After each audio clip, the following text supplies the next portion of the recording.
This is Billy Pon, a.k.a. Bloody Bill, out here in West Texas. And I'm Parrish Randall, and we're from Circus of the Dead. And you're watching the 13th Wolfman.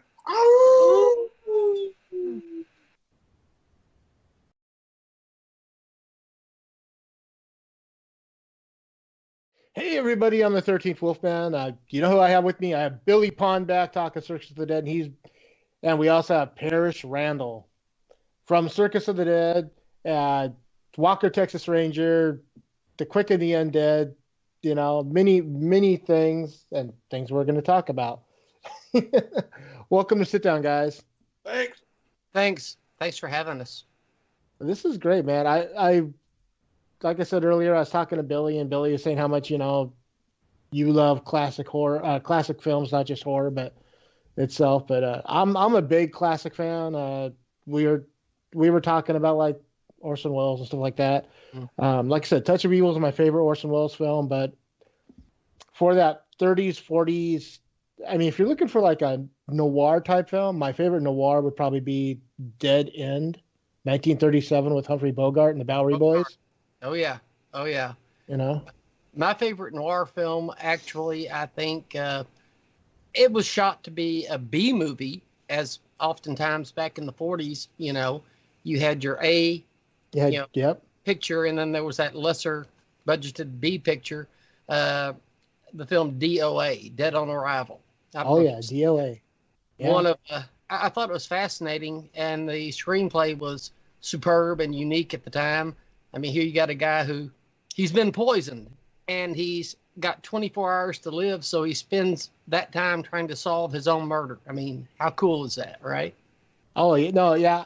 Lately I've been watching a lot of British noir.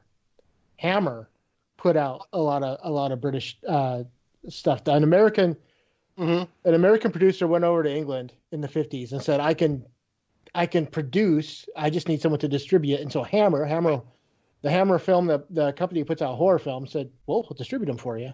Sure. So he would bring over like an American, and then they'd get like all these other British actors to be in the movie. The movies are just great. Man-Bait. Man-Bait. Yeah. That was what I was thinking of, man, with George Brent and Deanna Dores. Deanna Dores, yeah. Awesome film. Yeah. Deanna Dores was the perfect film fatale. I mean, she was great. And she that was film. hot. She was hot. It was in 1950. She was the British, version of Marilyn Monroe, for God's sake. Marilyn Monroe, James Mansfield, maybe Van Doren type thing. Oh, exactly. Yeah. Yeah. So you guys, we can sit here and talk this all day, but let's talk a little bit about what's going on with Circus. Billy. Well, me and Ron Clapp, Noodle Dome himself, we authored, but we found like a couple little mistakes on there. So we're ready. We turned in all the artwork to be manufactured, and tomorrow we're going to try to upload it and order it. So fix all the problems tonight. So, I mean, hopefully we'll have it here in a couple of weeks to everybody. As far as the physical copy, of course, the VOD stuff's out everywhere on iTunes, Amazon, Google Play, and Vudu. So anybody check that out. The buzz is kind of slowing on a little bit. We need to get it going again. So, come on, people! You gotta get this movie. I've seen it. I love it. So, but yeah, well, it's like Chainsaw. The buzz never dies. Yep. I mean, the Saw is family, and so is the circus. God damn it! Yeah. Love that. How'd you get tied up with Billy? Well, I mean, I'd met Billy at a convention, Texas Frightmare Weekend, and I believe it was back in 2008. And Billy was screening. What not? Higher. It was about 2010. Was it? Wow, time flies. Okay, yeah. 2010, and he was screening his short film Doll Boy there, and I went in, I watched it, and I thought, it was a kick-ass film, well done, and I love slasher films. Okay, so we talked, and over the next couple of years, we would see each other at that convention. And then I received a call in 2013 from Billy, and he said, I'm casting the film Circus of the Dead, which, is actually, correct me if I'm wrong, Billy, Circus of the Dead is like, was it a prequel or a sequel to Doll Boy? I'm kind of like... It's a sequel, and we even picked the story of Circus of the Dead picks up right where Doll Boy left off, only because I'm like obsessive compulsive with weird things like that. But sure.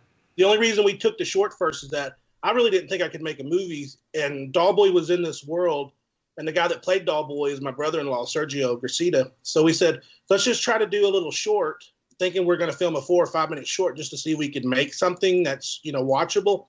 And we ended up making that 25-minute short that went into 30, 40 festivals. So it was just kind of like practice is what Doll Boy was before the feature. So like I say, I got that call in 2013, and Billy was about to go into production on Circus of the Dead. And initially, Billy had never seen me play anything but kind of this rip-roaring, rootin'-tootin' bad guy. And so he was interested in me for Detective Roper in the film.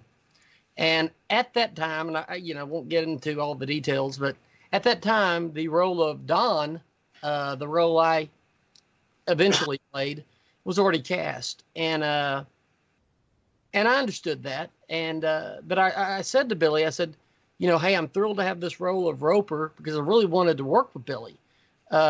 But I asked if I could videotape an audition of Don just to show him what I could do outside of the bad guy character. Because as actors, we can do more than what oftentimes you've seen us do, because we basically can only do what we've got to work with as far as scripts that we get, right? And up to that time, I hadn't really played the victim. Okay. Right, you wanted to go against type, as it's called. Yeah. And so Billy was kind enough to let me videotape this audition, as Don. And I said to Billy, I said, I know that role is already cast, but I want to do this to show you what I can do so that next time, your next film or whatever, if you have another role similar to it, you can at least think of me, and give me, some consideration. So I did that, and Billy watched it, and he got in touch with me, and he said, "Well, I didn't know you could do all that," and it was really a compliment. I took it as such because, as actors, listen, we're really truly we just want to please people, okay? And we love it when people enjoy what we do. We're here to entertain, and that's what it's all about. And it really made me happy that Billy appreciated, the audition I did. But as I said, the role at that point was already cast. And so I was happy to have Roper, regardless. And Billy was flying me out on a Friday, I believe, right? Mm-hmm. To begin playing my role as Roper. And as I was going through airport security, my phone rang. I looked down, it was Billy. And he said, we've had a change of plans. And again, I don't get into what happened with the other actor, but he did say that the other actor was exiting the project, and he wanted to offer me the role of Don. And I was ecstatic as they're checking my luggage and, all the... I said, well, I'm one of those actors that I really take time to prepare in advance any character, that I'm playing. Because I believe as my style of acting is I guess you'd say more method style. You become that character, and acting is never acting. Okay. So I asked Billy, I said, well, since I've spent all my time preparing the role of Roper, how long will I have to actually prepare for Don? And Billy said the plane ride, and he was right. I mean, it was kind of like, wow. But I said, no problem. I want it regardless, and was happy and thankful to have it. And so I just kind of read all the Don parts on the flight. And sure enough, as soon as we touched down, I think we were off to the circus scenes. And we began rolling. And at that point, I got to admit, I mean, that first night I was scared crapless because, as an actor who likes to feel prepared, I was not prepared. Yeah. I was like, holy crap. But it wasn't difficult to fear. Bill Oberst Jr. as Popcorn. So, you know, it was that was scary just being around that guy. Yeah. So it worked out super well. You know, I will say as an actor, you know, when you've got the villain and the victim, and especially in a film, and I was very good friends with Marilyn Burns, who was still with us at that time. She's since deceased, and I miss her greatly. Wonderful lady she was. But the one thing that she had told me about playing Sally Hardesty in Texas Chainsaw Massacre was she knew she had to be the cheerleader of sorts for the evil deeds that Gunnar Hansen and Ed Neal and all and such, you know, all those evil deeds they were throwing her way. Her character had to react in a way that would inadvertently be this kind of cheerleader that would pull the audience in and they would feel her pain. Okay. Well, that's what Steve McQueen said about acting. He said acting's not acting. Acting is reacting. Bingo. So that first night, that's what I did. I thought, okay, I haven't had time to totally prepare, but acting is reacting, so we're going to go for it. And Bill was great to work with, and Billy, I got to say, I know Billy hates compliments. He's a really humble guy, but he truly is a kick-ass director. I mean, he knows what he wants, and he knows how to impart to you what he does want. He's great at giving the adjustments so that you, the actor, know how to turn around and give it, you know, exactly as he wants it. Plus, Billy, it gives you latitude. It gives you some room to play. So Billy, we have the trailer. Do we have permission to show it? Yeah, of course. Hey man, I'm just covering my tail with YouTube. You know, that way if they go through the video, they're like, oh, okay, he's got permission from the. Oh, you're good, bud. Yeah, okay. So, would you like to introduce the trailer for Circus? Yeah, which one are we showing? Or does it matter? We're just showing. Well, check this out. You know, it's funny. I've been having this nightmare. Like we're trying to. That's what was wrong with the DVD menus. Is that I put a certain trailer on there, and even the ones on iTunes and stuff is the wrong trailer. Somehow something got mislabeled, and I've been playing the wrong trailer. So I'm crossing my fingers now that you play the good trailer and not the one that's been wrong on everything I've done. So check out this trailer for Circus of the Dead, and we'll be right back with you.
Papa loves you.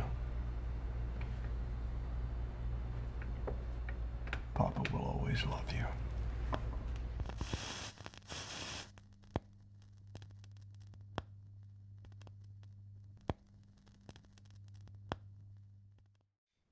And that is Circus of the Dead. I keep saying, I've had Billy on a few times, and I got to say it again. If you haven't seen this movie, you got to see this movie. Rent it, VOD it, buy it, do what you have to do, but Circus of the Dead is worth seeing. You know, so Parrish, you have hard copies. walk around with. What was that? We didn't hear you, Billy. You should buy a hard copy. Everybody should buy a hard copy. Stick yes. it in their pants. Yeah. Are you there? Am I losing you? Oh, no. Sorry, guys. Parrish, you have a couple of other movies. You have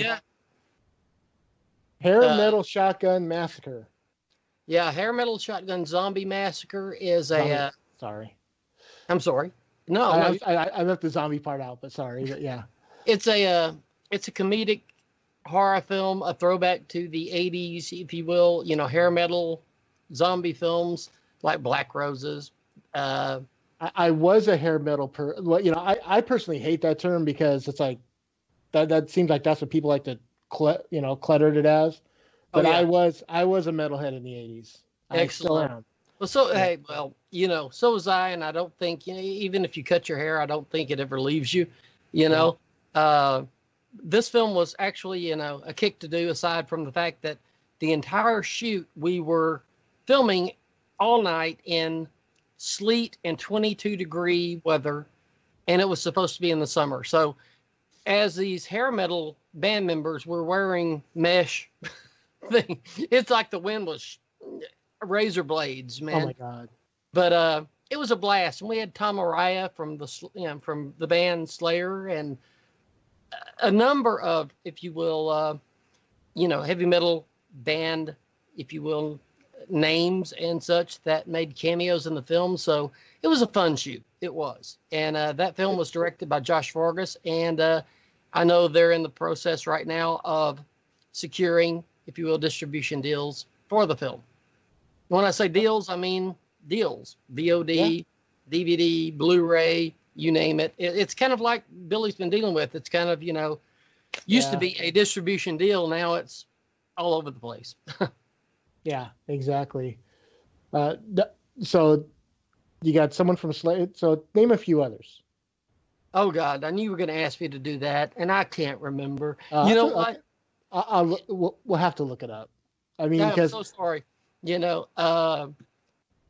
Tom Araya, I remembered, but I'll tell you, there were a couple of others as well, and but I'll tell you, that shoot was one that literally night after night, freezing to death. You're just trying to survive, and still do your job, and you love what you're doing, but it is a job, and it's kind of like, if you had your preference, it would be about 55, 60 degrees, and you could but even when it's 22, you got cast, which means you got hired because you're getting paid to do your job, 22 degrees or not. So you go out there and you do it, and when I saw the screener, though, I was really pleased, watched it, and I thought, okay, this is fun. It works well. It's one of those films that, if you're sitting back with all your buddies, drinking some beers, you'll enjoy it, Okay. I got to see it at Texas Frightmare Weekend. It was a lot of fun. Think of it like Wayne's World meets Return of the Living Dead. There you go. Yeah. And Wayne's World. It's another trailer we have. So you want to introduce it? Sure. It's the official trailer, again, for Hair Metal Shotgun Zombie Massacre, directed by Josh Vargas.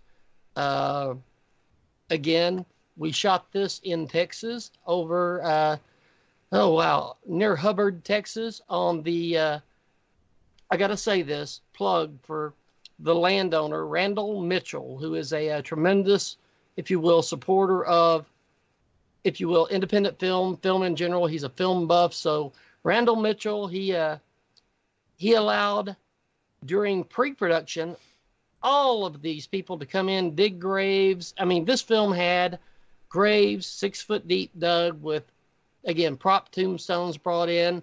They built a cabin for the film that could be blown up at the end of the film. So anyway, my point is, if you own a house and you've got a pasture behind it, and you're willing to allow all this activity, you're a pretty good supporter of filmmaking, And so thanks to Randall on that. But the film itself is, like Billy said, if you think of Return of the Living Dead meets, Wayne's World, hey, you get it. You'll see it in the trailer. Can I speak to your manager? Come on, man. I have a master's degree in music theory. The only reason I'm staying at this crappy job is because my band hasn't got signed to a label yet. All right. So first and foremost, before we get started, we'll make sure we're all on the same page. We are intending to make the hardest and heaviest album of all time, correct? We're looking for something like Poison meets Nitro, but not good. Some killer shit you guys laid down. It's missing something, no? I need something darker. Did you guys just fucking hear that? Whoever performs the ritual says these exact words, they can command an army of the dead. This book could be the missing ingredient. This could be really fucking heavy. You don't open a fucking bleeding book and believe anything other than something horrible is gonna happen.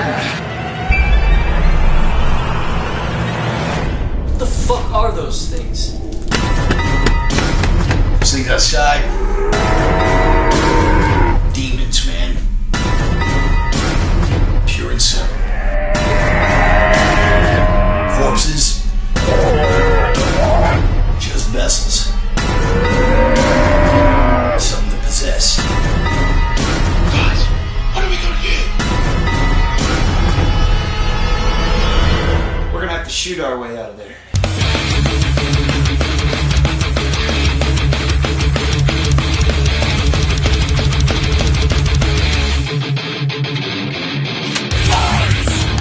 We gotta hit these bastards with everything we got.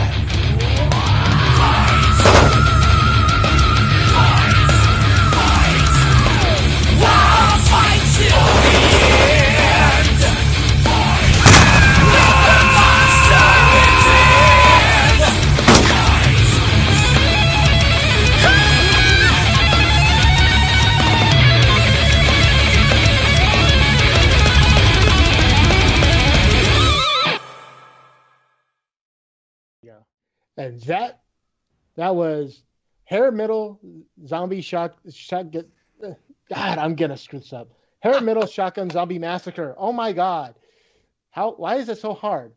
I wanted to. Hey, it took me a long time to master it. Okay.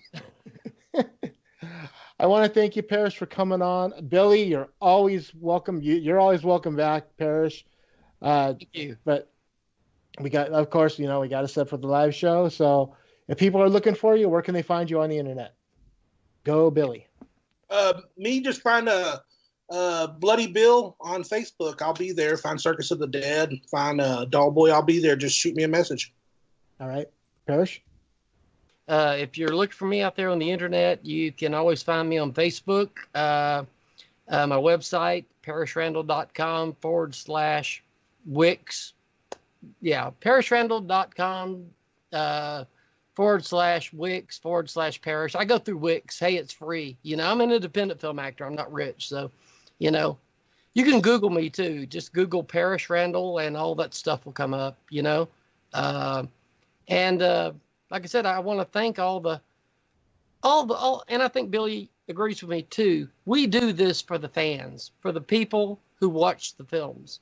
Hell, I'm a fan of all film. Okay. Yep. And so again, I want to thank all the folks out there who are so supportive of what we do. And I want to thank all the folks who've been so patient, and they've, again, so patiently awaited Circus of the Dead and its release. Again, all my love to all those folks out there who again, support the independent film genre, because, we don't have the big studios behind us. We are here. We are here for the fans. All right. Well, for Billy Pon and Parrish Randall, of course, I'm the 13th Wolfman, and I'm on the prowl.